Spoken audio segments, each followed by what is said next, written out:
Hello everyone, welcome back to my YouTube channel. My name is FPLElmer, and today I'm going to be going through my Matchday 3 team selection as well as a Matchday 3 wildcard, because I know most of you already use your limitless chips. So we're just going to look at the wildcard for today. And before we get into that, if you're new around here, make sure you subscribe. So close to 450 subscribers. So make sure you hit that sub button. And obviously, don't forget to leave a like if you manage to watch the video. And without wasting any much time, let's get straight into it. So before we get into the match day three side of things, can look at how I performed in match day 2. Managed to score 55 points. And of course, if you still haven't joined the league, make sure you join the league. The code is there on the screen. Make sure you join up, join up. So in we had Kane, Lewandowski, Haaland, all performing poorly. Lewandowski unfortunately was subbed off early because of injury. Kane and Haaland just performed poorly. Saka managed to, I think, get an assist of 4 points. With Bellingham, the star of the team, as he's been for very long periods of time, managed to get a goal, assist, 6 balls recovered, and man of the match, 14 points. Very good display. Then Alfonso Davis and Gabriel, 3 points apiece. Then I have at Gvardiol, 5 points. I think I don't know what he did, but 5 points. Then had Cancelo, 8 points. Clean sheet, 9 balls recovered, which is very superb. 8 points. Then Dumfries, clean sheet and an assist, 9 points. Then Oblak finishing off the team, 3 points. On the bench, I also had Altay Bundir from Manchester United. I thought he was going to start, but he didn't start. The punch didn't pay off, and he ended up losing the match, so it doesn't really matter. Odegaard on the bench as well, Bruno Sane, all ghosted in their match day 2. So the limitless chip was kind of wasted because 55 points is just not good enough for when you use a chip in the game. So 55 points. Now let's look at game match day 3. So for match day 3, this is how I'm going to be lining up.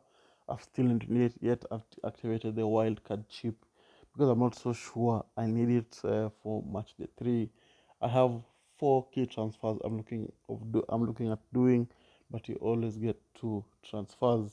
So the transfer I'm thinking of doing is Lewandowski to Kane, Damian to Dumfries. I'm also thinking of doing Ake, boosting him to Akanji, and maybe trying to get Insane into the team. But because I'm limited to only 2 transfers, the ones I'm certain of doing is Lewandowski to Kane because Lewandowski is injured, of course, and Damian to Dumfries because Damian hasn't played a single minute in the Champions League, and Dumfries has been very good for Inter down that right side. The transfer I'm looking of doing is how the team is going to be set up. I don't think I'm going to use the wild card. I don't need it at the moment. We look at the wild card maybe in match day 5 and match day 6. So this is how the team is going to be looking like. But just in case I use the wild card, let me just show you how the wild card team is going to be looking like. So this is how the wild card is going to be looking like. In goal, going to be having Ter Stegen and Sommer. I think they both play for very solid defensively teams. Barcelona and Inter Milan look very good defensively. They don't concede a lot of goals. I think that's why I've gone for the pair of them. They just perform really well. And if one doesn't perform, you can just put in the other, and I'm sure you're going to be able to get some points. They have a relatively easy fixture: Shakhtar for Ter Stegen and Salzburg for Sommer.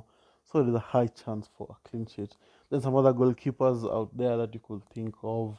Oblak from Atletico Madrid. I think they also have a very relatively easier fixture. And Ulrich, if you want to save some money, maybe because Ter Stegen is a little bit expensive, Ulrich is 4.5 million starter for Bayern Munich at the moment. You could go for him and maybe try to boost some places on the pitch. But for now, I've gone for Ter Stegen and Sommer in there. Then we have Dan Burn from Newcastle. Just played PSG, looked really, really good. I've gone for him because he's a goal scoring threat and is solid defensively. It is also a little bit cheap. And they're playing Dortmund, who don't look really, really good in front of goal.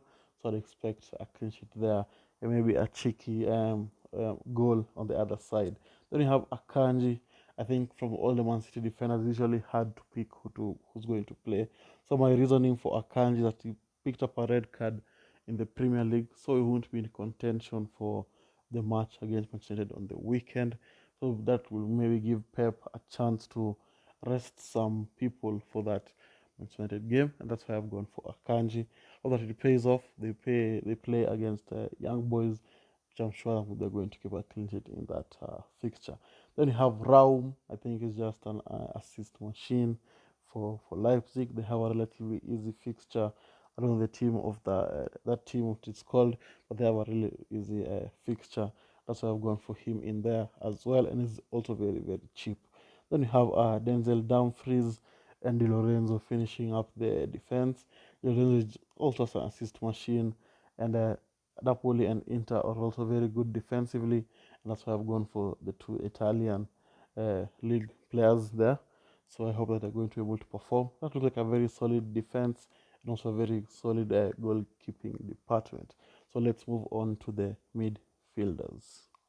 So for the midfield, these are the players I decided to go for. We have Xavi Simons is there. And in the Bundesliga, he has not been performing really well. But in the Champions League, I think he's been putting up some good numbers here and there. That's why I've gone for him. The player, they were relatively easy fixture. And it's a game to perform. I think this is the game that they're going to perform in. Then, of course, we have the person who's been I think the most form in the world at the moment, Jude Bellingham. I'm sure it has to be in your team. They play Braga there, which is a relatively easier fixture than even what they've been playing before. So I'd expect them to come there and produce some points, and expect Bellingham maybe get a goal and assist here and there. And I forgot to mention in the defenders, there's a defender from Sevilla called Pedrosa, very cheap defender at I think 4 million or 4.5 million. You can have him in there if you need some cash as well. So back to the midfielders. Sorry, I forgot about that. We have Thuram against Salzburg. So the good thing about the Inter Milan fixture is going to be the first fixture on Tuesday. So that's something that is an advantage. So if Thuram does not start, when we go to look at someone else, the people I've been looking at is Saka and obviously Kimmich there, who's on the cheaper side compared to Sane. So I think Saka or Kimmich could be good options for replacing Thuram in case he's not going to start. Then we have Sane and Galeno finishing off the midfield. Sane has been good in goal scoring form this season, and I expect him to score against Galatasaray. Then Galeno as well has been on fire in the Champions League. I think he has 2 goals from 2 matches, and I think an assist as well. So very good performing. Antwerp are not a very good team, so I expect that Porto to be able to make light work of that fixture. But in football, you never know. But just expect Galeno to be able to perform. As the midfield, I think is full of goals and assists, so I hope that we'll be able to perform. Now let's look at the forwards. Then now we can look at the forwards. We're going to be having Haaland and Alvarez from Man City. They're going to be playing young boys.